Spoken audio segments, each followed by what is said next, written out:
Labour commissioner કચેરીએ civil એન્જિનિયરિંગનો મોરચો civil engineer એસોસિએશનના નેજા હેઠળ રજૂઆત કરાઈ. વિવિધ પડતર માંગણીઓ અને માર્ગદર્શિકા અંગે રજૂઆત કરવા પહોંચ્યા. ગ્રેજ્યુએટીનો લાભ, પીએફ, વીકલી ઓફ, 12 કલાકના બદલે 8 કલાક કામ જેવા પડતર માંગણીઓ અંગે રજૂઆત કરાઈ. મોટી સંખ્યામાં સિવિલ એન્જિનિયરો રજૂઆત માટે પહોંચ્યા. કહ્યું, પ્રાઇવેટ બાંધકામ સાઇટ પર પૂરતા લાભ મળે છે, જ્યારે સરકારી સાઇટ પર માર્ગદર્શિકાનું પાલન થતું નથી. મળવાપાત્ર લાભ સિવિલ એન્જિનિયરોને મળતા નથી, જે અંગે શ્રમ આયુક્તની કચેરીએ રજૂઆત કરી છે.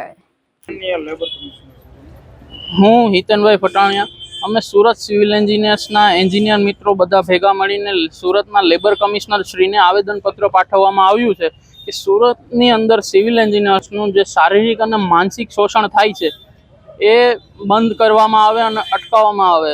હવે કોન્ટ્રાક્ટર્સ કંપનીઓ અને બિલ્ડર્સ કંપનીઓ દ્વારા સુરતની અંદર સિવિલ એન્જિનિયરોનું શોષણ કરવામાં આવે છે. નથી એમને કોઈ સોશિયલ સિક્યુરિટી મળવામાં આવતી છે કે નથી એમને કોઈ ઓવરટાઈમ મળતું છે.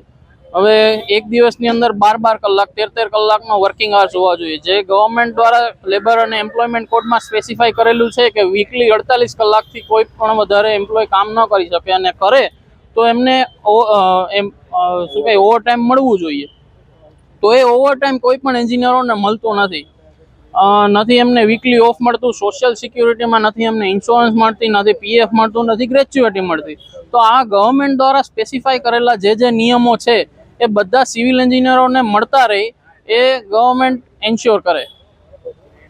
કેમેરામેન હર્ષદ પાટીલ સાથે સુનિલ પાટીલ, સમય મીડિયા ન્યૂઝ, સુરત.